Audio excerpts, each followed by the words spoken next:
আমাদের বাঙালিদের শুধু খাই খাই ভাব, কখনো ফুচকা, কখনো ঝাল চটপটি, কখনো রোস্ট পোলাও, কখনো আস্ত মুরগির রোস্ট।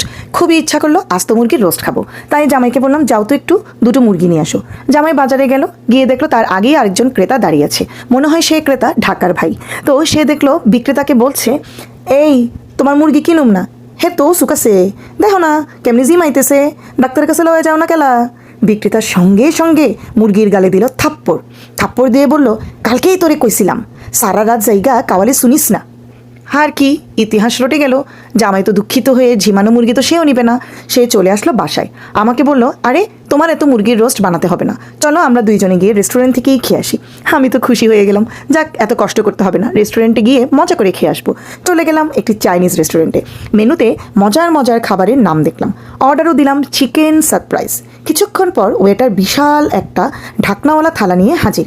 একটু পরে ঢাকনা নিচ থেকে উকি দিল একজোড়া চোখ আর শক্ত ঠোঁট।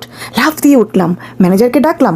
ম্যানেজার বললেন, সরি স্যার, আপনাদেরকে ভুলে চিকেন সারপ্রাইজের পরিবর্তে পিকিং ডাক দিয়ে দেওয়া হয়েছে। এটা কোনো কথা? রেগে গেলাম, রেগে মেগে আবার বাসায় চলে আসলাম। জামাই বলল, রাগ করো না, চলো তোমাকে আমি একটা আমেরিকান ফার্মে নিয়ে যাই, সেখান থেকে আমরা মুরগি কিনে আসবো। তো আমি খুশি হয়ে গেলাম, যাক একটু কষ্ট করি, না হয় রোস্টটা বানিয়ে নেব। দুইজনে মিলে চলে গেলাম একটি আমেরিকান ফার্মে। সেখানে যাওয়ার পরে দেখলাম সেখানকার বস তো মহারাগ। সে মুরগিদেরকে বলল, প্রতিটা মুরগি যদি দুটো করে ডিম দিয়ে আমার সামনে হাজির না হও, সব মুরগিকে আমি এখন ফার্ম থেকে বের করে দিব। আমরা তো ভয়ে এক কোনায় দাঁড়িয়ে গেলাম, দেখলাম কি হচ্ছে।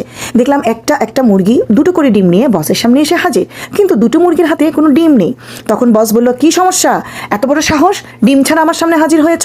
তখন ওই দুটি মুরগি মাথা নিচু করে বলল, স্যার আমরা কি করব, আমরা তো মুরগি না, আমরা তো মোরগ।